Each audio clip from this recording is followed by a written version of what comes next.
Hello, ladies and gentlemen. My name is Souparna Battacharya. I'm from Madras Christian College, doing my first year Master of Arts in English Language and Literature. And it is indeed my honor and pleasure to have received the prize for the Best Presenters Award from Lunar Lingua for the event for the conference on an exploration of women empowerment in IWE novel and drama. It is indeed my pleasure to have received both of these certificate and the trophy. I would like to talk about the theme on which I presented my paper. Thereby, in a way, I'll be presenting the paper. My theme was, my particular specific topic was the women behind Rabindranath Tagore, an untold story of the women in Thakurbari. Thakurbari in the sense, the place where the family of Rabindranath Tagore resided. First of all, if you look into the family of Rabindranath Tagore, they have contributed in the development of Bengali Renaissance, and they have also given birth to several social reformers, businessmen, and top-notch artists. Many of Rabindranath Tagore's family members were artists, social reformers, freedom fighters, and for that reason, this family had always been in the attraction of the historians of time. So, particularly for my theme, I'm going to talk about the women who, in a way, affected Rabindranath Tagore's artistic psyche by influencing them with their extensive knowledge about art, culture, and even academia. So the first woman whom I have chosen is Kadambari Devi. Kadambari Devi was the wife of Rabindranath Tagore's elder brother. His name was Jatirendranath Tagore. She was Tagore's playmate as when she got married to Jatirendranath, she was 9 years old and Tagore was 7 years old. So being 2 years elder than him, she found a playmate in Tagore and they had a very good relationship. Eventually, when they grew up, they became best of friends in terms of their artistic development and also in as if a very good spiritual friend. It was said in Prashanta Kumar Pal's criticisms on criticisms on Tagore that Kadambari Devi could inspire Tagore because she developed a literary sensibility which enabled her to give feedback to Tagore's creations. At the age of 19, when Tagore started writing poetry, like when he became a little established, he wrote a poem and dedicated it in a very open platform in front of many people, which was to Kadambari Devi, and he said in that poem that "Thou art the golden beacon of my life." So that was the importance of Kadambari Devi in Tagore's life. It was said that Kadambari Devi helped Tagore in writing his poems. Even she proofread his works and asked him to change certain things if she felt it was wrong. Due to they had a controversial relationship. If it has to be looked upon with a very mean and very materialistic point of view. It can be said that they had a controversial relationship which was very close to a scandal, an extramarital affair. But for that reason, Kadambari became upset, and at the age at a very early age, she had to commit suicide for all the rumors and all the rumors that she faced, and how the society accused her of things that she had not done. But in a way, Kadambari Devi helped Tagore in developing a significant part of his psyche. The next character or next person who influenced Tagore was his wife, Mrinalini Devi. At the age of 9, she was married to Rabindranath Tagore in a very unconventional way. She was from Jasar district of Bangladesh, but she was brought to Kolkata and they married in the groom's house, which was very uncommon at that time. She was sent to Loreto House for education by her father-in-law, Devendranath Tagore, sent her to school for education. A prominent Sanskrit scholar, Herombo Chandra Vidyaratna, tutored her in Sanskrit, and that gave her a lot of knowledge about Sanskrit and English as well, as she was in an English medium school. So what happened in that, as she grew up, it gave her the exposure to do translation. It gave her the exposure to translate a lot of works.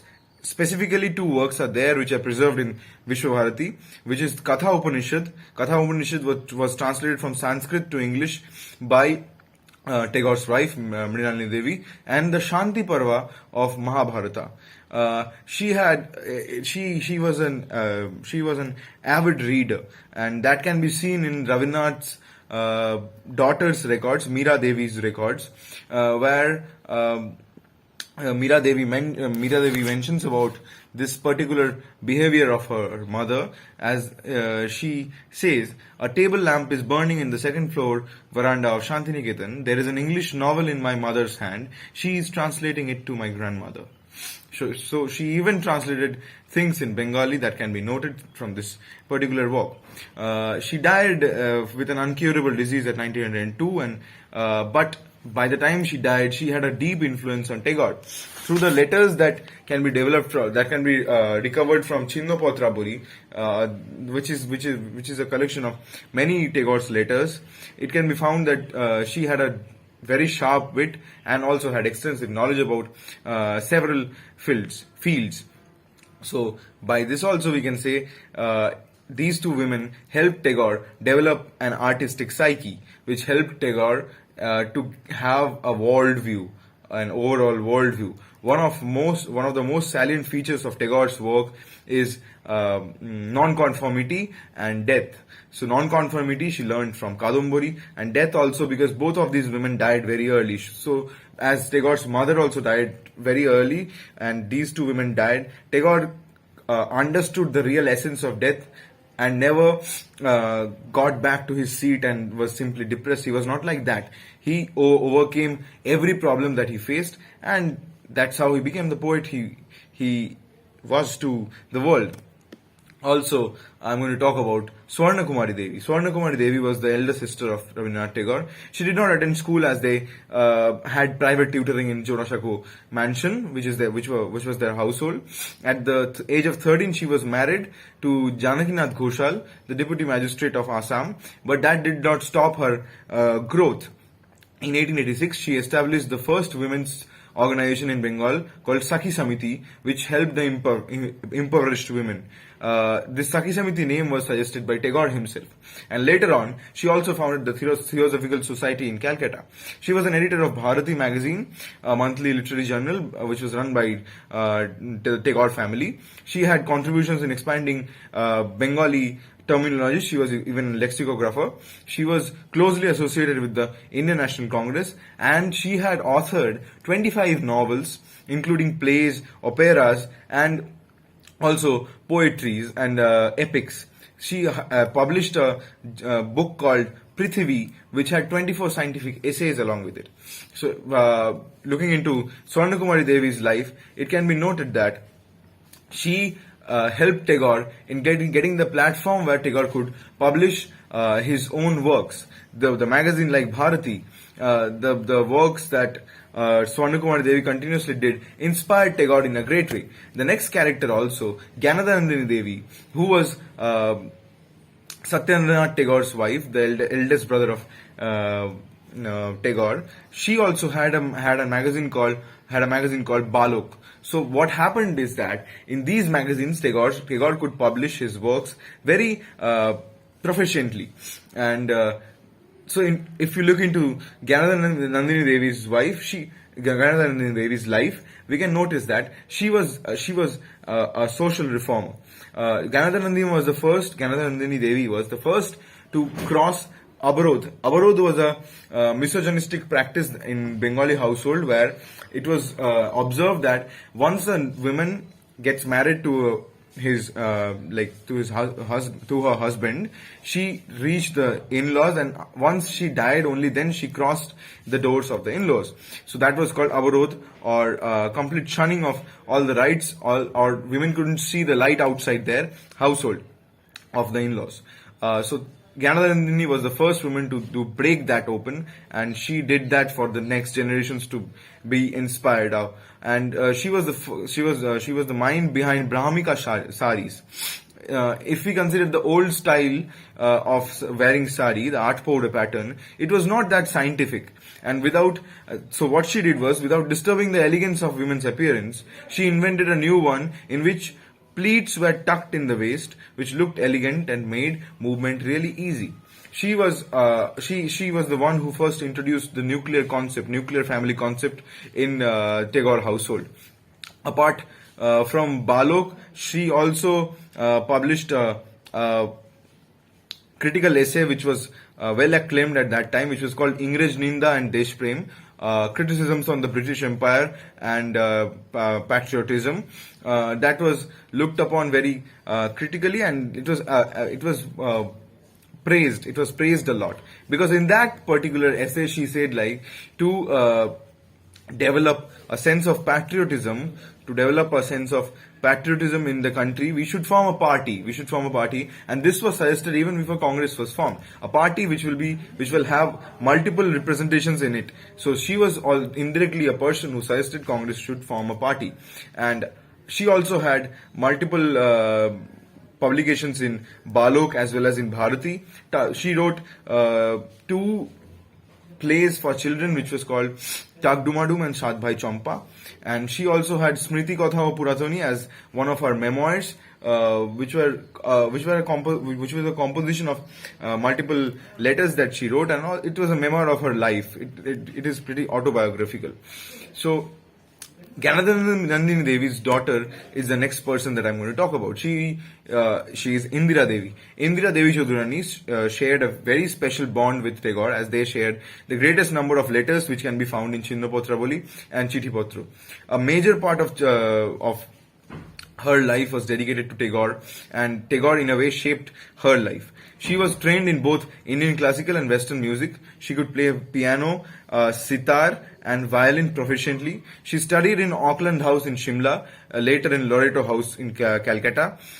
She was one of the first women to do the Bachelor of Arts examination of Calcutta University. She got the degree. After that, she did diploma in music from Trinity College of Music, and she is noted to have scored the music for almost 200 of Tagore's songs.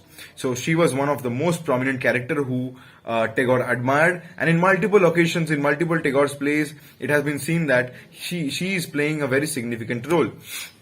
So now into the discussion of my paper is that why are these women walking in the shadows? So this has been a central motive of my paper. The women in the Tagore household were undoubtedly accomplished. However, over time, their works were neglected, possibly due to the ravaging misogynistic and orthodox societal norms. This might have been a deliberate procedure orchestrated by the domineering patriarchal society of Bengal, or a result of pure negligence. It's also plausible that the magnanimous shadow of Rabindranath Tagore overshadowed the achievements of these women. The non-publication of Swarnakumari Devi's letters, or Swarnakumari Devi's works, or limited availability of the translations of the works of all the other women, shows that how negligent and how methodically we have suppressed or have unvoiced the women who had several contributions. So what happens is, in comparison to Indian society, we can draw a similar line to the Victorian society. If we consider the example of George Eliot, or the example of Charlotte Bronte, or the example of Jane Austen, they were also suppressed like these women. So it can be said that it was the trend of the age to suppress the voice of the women. So in a way, my paper aims to give agency to the unheard voices of that age of Tagore household. So what should be done, what should be concluded, and what can I provide as solution is that the works of these women should be translated in English and should be universalized as that of Tagore. The translated works should be republished also, because republication will only ensure celebration of these women's works.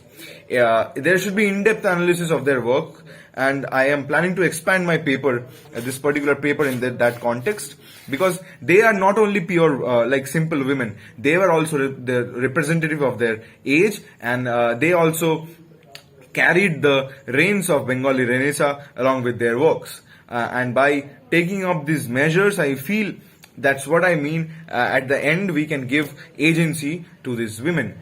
So that's all from my side for this presentation. I am pretty inquisitive and pretty like interested in working in this particular field, and I'm looking forward that many other people will get concerned about this issue and how these women have been neglected. Once again, thank you very much for the accolades that Luna Lingua had provided me. I always wanted to work in this topic, but I didn't get a platform. Thank you for providing that platform, and also for the Best Presenters Award. Thank you very much.